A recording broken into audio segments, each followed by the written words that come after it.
Hello everyone, welcome back to my YouTube channel. तो हम पढ़ रहे थे फिजिक्स में हमारा टॉपिक चल रहा था एनर्जी, ऊर्जा के बारे में हम क्वेश्चंस कर रहे थे। तो उसमें कुछ क्वेश्चंस हमने किए थे, आगे के हम कंटिन्यू करते हैं आज की क्लास में। तो फर्स्ट क्वेश्चन है, an object with a mass of 2 kg is thrown upward with an initial velocity of 20 metre per second. After 2 seconds its kinetic energy will be. तो ये क्या कह रहा है कि एक 2 किलोग्राम का द्रव्यमान है और उसकी प्रारंभिक गति यानी कि u इज इक्वल टू हमें दे रखा है 20 मीटर प्रति सेकेंड, और 2 सेकेंड के बाद हमें उसकी जो है गतिज ऊर्जा निकालनी है। तो गतिज ऊर्जा निकालने के लिए हमें चाहिए v, उसकी जो बाद की वेलोसिटी है वो। इसमें हम लगाएंगे पहले न्यूटन का फर्स्ट लॉ, उसमें न्यूटन का प्रथम नियम, न्यूटन का प्रथम नियम या उसका गति का जो पहला समीकरण है न्यूटन का वो होता है v is equal to u minus g t. ये भी याद रखना पड़ेगा। प्रथम गति का प्रथम समीकरण कौन सा होता है? v is equal to u minus g t. u की वैल्यू हमारे पास है, m की वैल्यू t की वैल्यू है, और g की वैल्यू हम जानते हैं 10 मीटर पर सेकेंड स्क्वायर होता है। तो u की वैल्यू कितनी है? 20 माइनस जी 10 और गुणा में टाइम दे रखा है 2, तो v इज इक्वल टू आ जाएगा 0। और जब v 0 है तो काइनेटिक एनर्जी कितनी होती है? गतिज ऊर्जा 1/2 mv²। v 0 है तो गतिज ऊर्जा भी क्या होगी? 0 होगी। तो 2 सेकेंड बाद उसकी गतिज ऊर्जा क्या हो जाएगी? 0 हो जाएगी। अगला क्वेश्चन है, what will be the kinetic energy of an object weighing 22 kg moving at a speed of 5 metre per second. एक 52 किलोग्राम वजन वाली वस्तु को 5 मीटर प्रति सेकेंड की गति से चल रही है, तो उसकी गतिज ऊर्जा ज्ञात करनी है। गतिज ऊर्जा 1/2 mv², 1/2 गुणा m दे रखा है 22, v दे रखा है 5, तो 5 गुणा 5 तो हो जाएगा 11, और 11 गुणा 25 करेंगे तो ये आ जाएगा 275 जूल। कितना हो जाएगा? 275 जूल। अगला क्वेश्चन है, फॉलिंग कोकोनट हैज, एक गिरता हुआ नारियल, तो उसमें कौन सी ऊर्जा होगी? तो गिरते हुए नारियल में कौन सी ऊर्जा होगी? गतिज ऊर्जा होगी। तो इसमें हो जाएगा ऑप्शन सी। अगला क्वेश्चन है, when an object of 11 kg is at a height of 5 metre from the ground then find the energy content in it. जब एक 11 किलोग्राम की वस्तु, m दे रखा है 11, ऊंचाई दे रखी है हमें 5 मीटर, और g की वैल्यू क्वेश्चन में दी है 9.8 लेना है, और पूछा है पोटेंशियल एनर्जी। तो पोटेंशियल एनर्जी होती है mgh। तो m 11 दे रखा है, g की वैल्यू कितनी है? 9.8, और हाइट है 5, तो ये हो जाएगा 11 गुना 5 55, और 55 को 9.8 से मल्टीप्लाई करेंगे तो ये आएगा 539, 539 जूल। तो कितनी हो जाएगी? 539 जूल।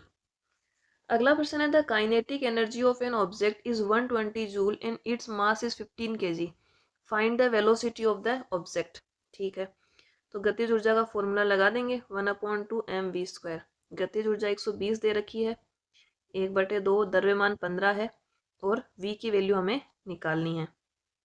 तो यहाँ से v² आ जाएगा 120 गुणा 2/15, तो 15 का 120 में भाग देंगे तो 8, और 8 गुणा 2 ये आ जाएगा 16, और v निकालेंगे तो कितना आ जाएगा? 4 मीटर प्रति सेकेंड। तो इसमें हो जाएगा आंसर ए। बाकी इसमें शायद ए और सी जो है सेम हो गए हैं, ये एक शायद मल्टीप्लाई में है, तो इसमें हो जाएगा 4 मीटर प्रति सेकेंड, ये आएगी इसकी वेलोसिटी। अगला क्वेश्चन है, the bullet fired from the gun goes deep inside the target because it has, बंदूक से दागी गई गोली लक्ष्य में गहरी तक क्यों जाती है? तो बंदूक की गोली को यदि हम बंदूक से दागते हैं तो उसकी जो वेलोसिटी होती है वो बहुत ज़्यादा होती है, और जितनी ज़्यादा वेलोसिटी होगी उसकी गतिज ऊर्जा उतनी ही अधिक होगी। तो गतिज ऊर्जा अधिक है और वो किसी वस्तु में जाके टकराएगी तो वो उसमें अंदर तक पेनिट्रेट करेगी। जितनी ज़्यादा अधिक गतिज ऊर्जा होगी वो उतना ही अधिक जो है डीप उसको पेनिट्रेट करेगी। तो इसमें हो जाएगा गतिज ऊर्जा। गतिज ऊर्जा के कारण जो है वो टारगेट में बहुत अंदर तक जाती है। तो क्या हो जाएगा? Option D. नेक्स्ट है, by the turbines flowing water and air are used for a change in. Turbine द्वारा बहते पानी और हवा का उपयोग किस ऊर्जा के रूपांतरण के लिए किया जाता है? तो बहते हुए पानी और हवा से हम जब टरबाइन को घुमाते हैं तो उसमें उसकी गतिज ऊर्जा किस में चेंज होती है? विद्युत ऊर्जा में। तो इसमें हो जाएगा ऑप्शन सी। नेक्स्ट क्वेश्चन है, what is the kinetic energy of A bullet when A bullet is fired from a gun? जब एक गोली बंदूक से दागी जाती है तो उसकी गतिज ऊर्जा क्या होगी? उसकी गतिज ऊर्जा की हम बात करें तो सिंपल सी बात है कि उसकी गतिज ऊर्जा बंदूक से अधिक होगी।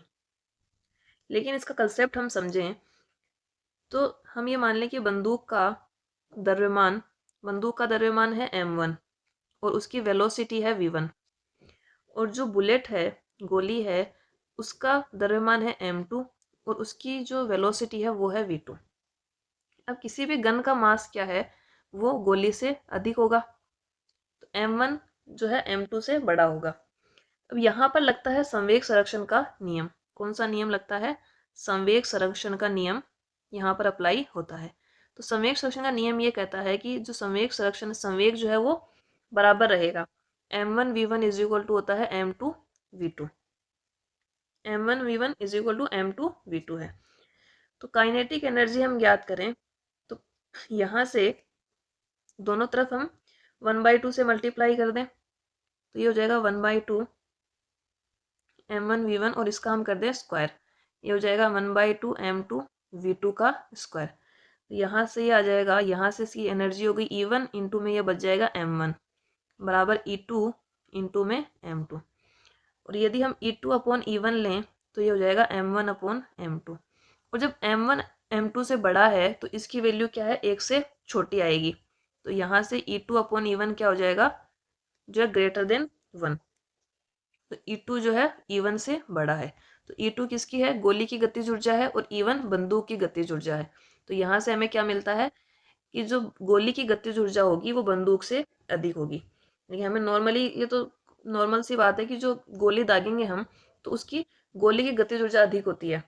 जो बंदूक होता है तो हम अपने हाथ में रख के चलाते हैं, उसमें थोड़ी सी गति आती है, लेकिन जो हमारी बुलेट होती है उतनी उसमें गतिज ऊर्जा नहीं होती है। अगला क्वेश्चन है, mechanical energy minus kinetic energy.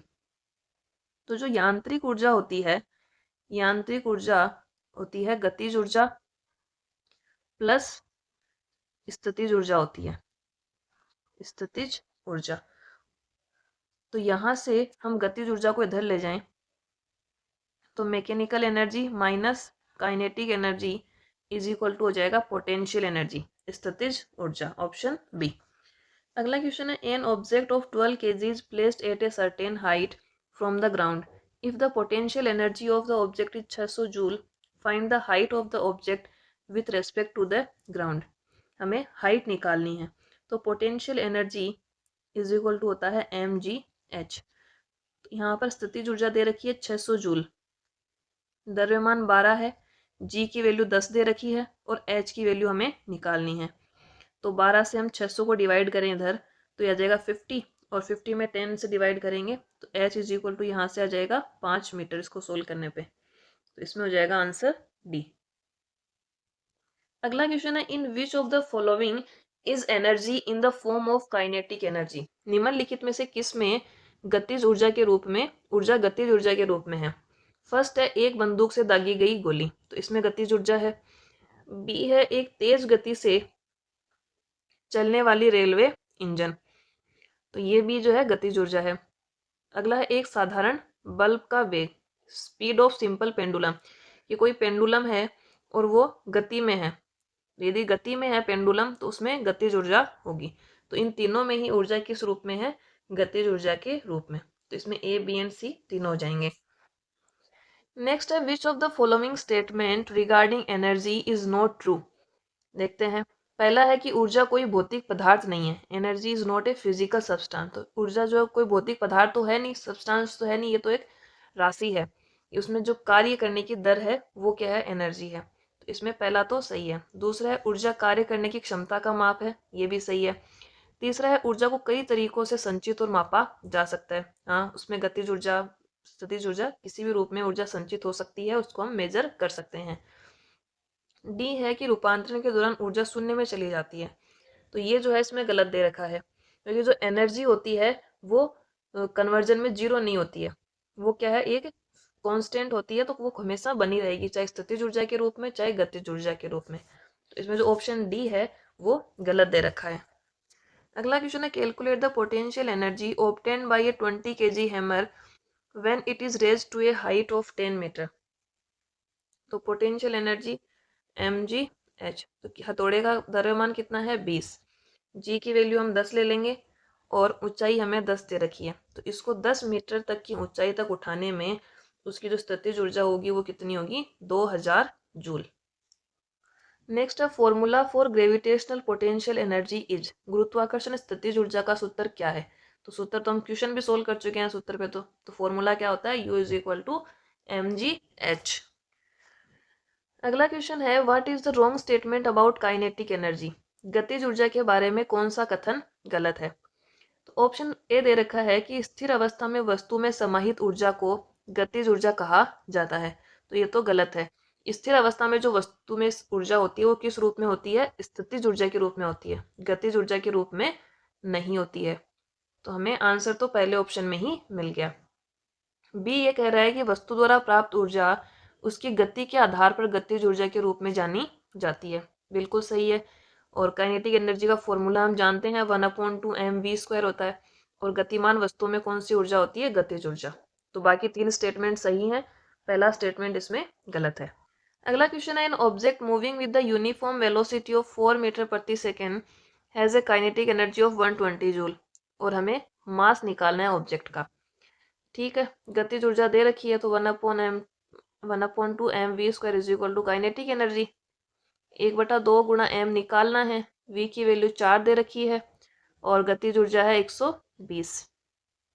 तो यहाँ से ये हो जाएगा m इज इक्वल टू आ जाएगा हमारे पास 15 kg, इसको सोल्व करेंगे तो यहाँ से हमें काइनेटिक एनर्जी पूछ सकता है द्रव्यमान और वेग देके, या फिर गतिज ऊर्जा और वेग देके द्रव्यमान पूछ सकता है, या फिर द्रव्यमान और गतिज ऊर्जा देके वेग पूछ सकता है। इसी एक फॉर्मूले से 3 चीजें पूछी जा सकती हैं, गतिज ऊर्जा पूछ सकता है, वेलोसिटी पूछ सकता है और मास ऑफ द ऑब्जेक्ट। तो 3 चीजें पूछ सकता है, तीनों के क्वेश्चन हमने कर लिए हैं, तो इसमें कोई डाउट नहीं होगा आप लोगों को। तो इसमें हो जाएगा 15 किलोग्राम। अगला क्वेश्चन है, the kinetic energy of an object of mass m moving at a speed of 5 metre per second is 25 joule. What will be its kinetic energy when its speed is doubled? मास दे रखा है हमें m kg और जो starting में kinetic energy है वो 25 joule दे रखी है। तो पहले हमें द्रव्यमान निकालना पड़ेगा। स्टार्टिंग में काइनेटिक एनर्जी हमें 25 जूल दे रखी है, ठीक है। 1/2 m निकालना पड़ेगा, गति कितनी दे रखी है 5 मीटर। तो यहाँ से हम m निकालेंगे, तो यहाँ से m आ जाएगा हमारे पास 2 kg। इधर 25 से 25 कैंसिल आउट, m बराबर 2 kg आ गया। इसके बाद ये कह रहा है कि यदि वेलोसिटी दुगुनी कर दें, यानी कि v कितना कर दें 10 मीटर पर सेकेंड कर दें, तब नई गतिज ऊर्जा कितनी होगी। तो गतिज ऊर्जा 1/2, द्रव्यमान हमने निकाल लिया 2 kg है और वेलोसिटी बढ़ाकर कितनी कर दी 10, तो कितनी आ जाएगी 100 जूल। तो इसमें हो जाएगा ऑप्शन ए। तो 2 यूनिट निकालनी पड़ गई हमें यहाँ पे, पहले द्रव्यमान निकालना पड़ा, उसके बाद गतिज ऊर्जा निकली है।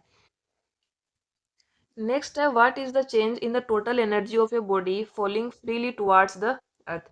पृथ्वी की ओर स्वतंत्र रूप से गिरती हुई वस्तु की कुल ऊर्जा में क्या परिवर्तन होगा।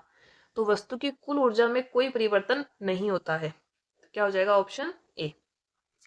अगला क्वेश्चन है, during the free falling of an object, जब वस्तु स्वतंत्र रूप से गिर रही होती है तब, यानी कि कोई वस्तु किसी ऊंचाई पर स्थित थी और वो फ्री फॉल करती है, यानी कि स्वतंत्र रूप से गिर रही है, उस पर और कोई बल नहीं लग रहा है, तो यहाँ पर उसकी जो पूरी एनर्जी थी वो पोटेंशियल एनर्जी के रूप में स्टोर थी। लेकिन जैसे ही वो गति में आएगी उसकी काइनेटिक एनर्जी बढ़ने लगती है और पोटेंशियल एनर्जी उसकी ये बढ़ती है और पोटेंशियल एनर्जी कम होती है, तो उसकी क्या होगी, गतिज ऊर्जा बढ़ती है। तो इसमें हो जाएगा ऑप्शन ए।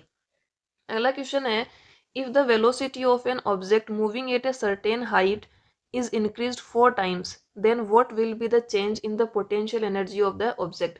यदि किसी निश्चित ऊंचाई पर गति कर रही वस्तु की गति 4 गुना बढ़ा दी जाए तो उस वस्तु की स्थितिज ऊर्जा में क्या परिवर्तन होगा।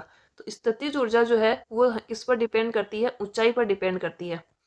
वेलोसिटी पर डिपेंड नहीं करती है, तो वेग को बढ़ाने से उसकी स्थितिज ऊर्जा में कोई परिवर्तन नहीं होगा, तो उसकी स्थितिज ऊर्जा क्या रहेगी, कांस्टेंट रहेगी।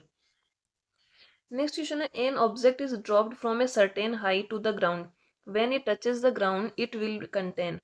एक वस्तु को एक निश्चित ऊंचाई से पृथ्वी पर गिराया जाता है, ठीक है। जब यह पृथ्वी से टकराती है तो इसमें कौन सी ऊर्जा होगी? जब वो गिरना स्टार्ट करती है तब उसमें पोटेंशियल एनर्जी होती है, क्या होगी, पोटेंशियल एनर्जी। लेकिन जब वो पृथ्वी के सरफेस को टच करेगी तब उसमें होगी गतिज ऊर्जा। उस समय उसकी जो स्थितिज ऊर्जा है वो पूर्णतया गतिज ऊर्जा में परिवर्तित हो जाएगी, तो इसमें कौन सी होगी, काइनेटिक एनर्जी। नेक्स्ट है, is known as the strength of an object, किसको वस्तु की ताकत के रूप में जाना जाता है? तो ऑब्जेक्ट की स्ट्रेंथ के रूप में जाना जाता है उसकी ऊर्जा को, एनर्जी को। नेक्स्ट क्वेश्चन है, what type of energy changes during the rain, बारिश के दौरान किस प्रकार की ऊर्जा रूपांतरित होती है? तो बारिश में क्या होता है, पोटेंशियल एनर्जी काइनेटिक एनर्जी में चेंज होती है, क्या होगा, स्थितिज ऊर्जा गतिज ऊर्जा में परिवर्तित होगी। अगला क्वेश्चन है, what does the kinetic energy equal, गतिज ऊर्जा किसके बराबर होगी? तो गतिज ऊर्जा होती है 1/2 mv²। नेक्स्ट है, विच of the following is an example of potential energy, निम्नलिखित में से कौन सा स्थितिज ऊर्जा का उदाहरण है? पहला है, घर की छत पर रखी ईंटें, तो छत पर ईंटें रखी हैं तो उनमें कौन सी होगी, पोटेंशियल एनर्जी, तो पहला तो स्थितिज ऊर्जा का उदाहरण है। दूसरा है, घड़ी की कुंडी जब वह घूमती है, spring of a clock when it rotates, तो वो भी क्या है, रोटेट करके सेम कंडीशन में रहेगी, तो उसमें भी क्या होगी, पोटेंशियल एनर्जी होती है। नेक्स्ट है, संकुचित स्प्रिंग, तो कंप्रेस्ड स्प्रिंग में तो हम कई एग्जांपल देख चुके हैं, इसमें पोटेंशियल एनर्जी होगी। डी है, जल आपूर्ति प्रणाली के तहत एक ऊंचे जलाशय में संग्रहित पानी, तो डैम में जो पानी स्टोर रहता है उसमें भी कौन सी होती है, स्थितिज ऊर्जा, तो इसमें हो जाएगा ऑप्शन डी। चारों ही जो है स्थितिज ऊर्जा के उदाहरण हैं। अगला क्वेश्चन है, if a boy leaves A gas filled balloon that goes upward it's potential energy will B, यदि एक लड़का गैस से भरे गुब्बारे को छोड़ता है जो ऊपर की दिशा में जाता है तो उसकी स्थितिज ऊर्जा क्या होगी? तो गुब्बारे को छोड़ता है और वो ऊपर की दिशा में जा रहा है, यानी कि हाइट बढ़ रही है, हाइट बढ़ रही है तो हाइट बढ़ने के साथ साथ क्या होगा, स्थितिज ऊर्जा बढ़ेगी। नेक्स्ट क्वेश्चन है, mobile phone was dropped from A balcony if the mass of the mobile phone is 0.5 kg and the mobile phone was dropped from a height of 100 meter. What is the potential energy of the mobile phone? एक mobile phone है 0.5 kg का और वो 100 metre की ऊंचाई से उसको गिराया जाता है, तो उसकी स्थितिज ऊर्जा क्या होगी? तो स्थितिज ऊर्जा क्या होती है, mgh, यही फॉर्मूला लगेगा, 0.5 इंटू 10 इंटू 100, तो कितनी हो जाएगी, 500 जूल। अगला क्वेश्चन है, an object was thrown vertically upwards and it reached A maximum height H from the ground while going upwards the object at 1/4 of height H will have, कि एक वस्तु है उसको ऊपर की तरफ फेंक रहे हैं और वो अधिकतम जो है यहाँ तक जा सकती है, एच दूरी तक पृथ्वी से, ये पृथ्वी की सतह है, यहाँ से कितनी एच हाइट तक वो जा सकती है। जब उसको ऊपर की तरफ फेंका गया है तो जब वो यहाँ तक, ये मान लें कि एच का 1/4 यानी कि h/4 हिस्सा तय करती है, तो उसकी गतिज ऊर्जा और स्थितिज ऊर्जा किस प्रकार होगी? तो यहाँ पर जो है उसकी गतिज ऊर्जा अधिकतम होगी, इसमें क्या होगी, गतिज ऊर्जा अधिक होगी और पोटेंशियल एनर्जी जो है वो कम होती है। और यहाँ पर जब वो एच हाइट पर पहुंच जाएगी तो यहाँ पर उसकी पोटेंशियल एनर्जी जो है अधिकतम होगी। तो यहाँ पर क्या होगा, जब h/4 हिस्सा पार करेगी तो वहां पर उसकी गतिज ऊर्जा तो अधिक होती है लेकिन स्थितिज ऊर्जा कम होगी।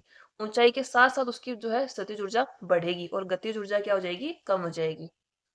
अगला क्वेश्चन है, fill in the blank with the correct option, an object is thrown vertically upward during its rise up, potential energy and kinetic energy is, कि एक वस्तु को ऊर्ध्वाधर रूप से ऊपर फेंका जाता है तो उसके ऊपर उठने के दौरान स्थितिज ऊर्जा और गतिज ऊर्जा में क्या परिवर्तन होगा?